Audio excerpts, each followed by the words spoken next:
2027 के विधानसभा चुनाव से पहले दल बदल का खेल भी तेज होगा और दल बदल की चर्चाएं अभी से तेज होने लगी हैं। सियासी चर्चाएं, सूत्रों से भी खबरें लगातार मिल रही हैं और इस कड़ी में बड़ी खबर पश्चिमी उत्तर प्रदेश से सामने आ रही है। और अगर चर्चाएं और सूत्रों की जानकारी सटीक साबित होती है तो राष्ट्रीय लोकदल के लिए यानी कि जयंत चौधरी के लिए बड़ा झटका हो सकता है। जयंत चौधरी राष्ट्रीय लोकदल के राष्ट्रीय अध्यक्ष हैं, एनडीए गठबंधन में शामिल हैं और नरेंद्र मोदी सरकार में मंत्री हैं। उत्तर प्रदेश की योगी सरकार में राष्ट्रीय लोकदल के विधायक अनिल कुमार भी मंत्री हैं। विधानसभा में रालोद के 9 विधायक हैं।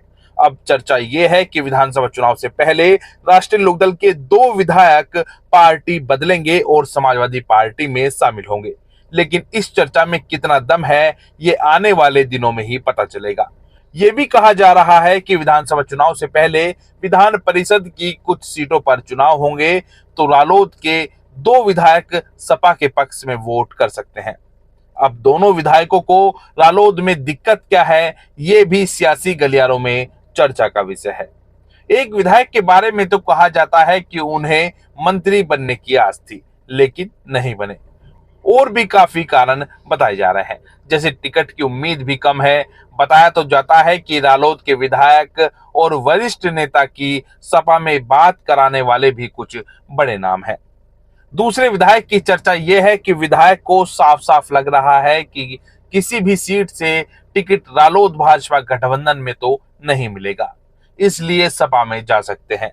हालांकि टिकट को लेकर कोई सटीक जानकारी नहीं है, लेकिन एक विधायक के समर्थक तो ये दावा तक कर रहे हैं कि जयंत चौधरी टिकट नहीं देंगे तो अखिलेश यादव देंगे। चुनाव तो जरूर लड़ा ही जाएगा। हालांकि अभी तस्वीर बिल्कुल भी साफ नहीं है, क्योंकि दोनों विधायकों के बारे में जो चर्चा है उसकी जानकारी राष्ट्रीय लोकदल के प्रमुख जयंत चौधरी को भी है और जयंत चौधरी नहीं चाहेंगे कि दोनों विधायकों की टूट हो, क्योंकि इससे गलत सियासी संदेश जा सकता है।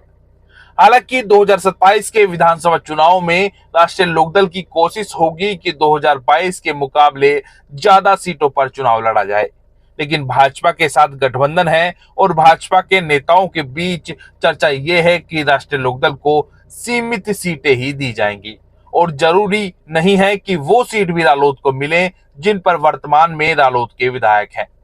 उसमें भी काफी फेरबदल हो सकता है। आपको बता दें कि 2022 में समाजवादी पार्टी के साथ राष्ट्रीय लोकदल का गठबंधन था। राष्ट्रीय लोकदल के सिंबल पर 8 विधायक जीते थे। बाद में खतौली सीट पर उपचुनाव हुआ था और राष्ट्रीय लोकदल के उम्मीदवार मदन भैया की जीत हुई थी। 2024 लोकसभा चुनाव में चंदन चौहान के बिजनौर से सांसद बनने पर मीरापुर सीट पर उपचुनाव हुआ था और मीरापुर उपचुनाव में रालोद के सिंबल पर चुनाव लड़ने वाली मिथिलेश पाल की जीत हुई थी। अब देखना होगा कि क्या विधायक सपा में जाएंगे, क्या जयंत चौधरी विधायकों को रोक पाएंगे और क्या ये चर्चा सिर्फ चर्चा ही साबित होगी। तो ये सब आने वाले दिनों में ही पता चलेगा।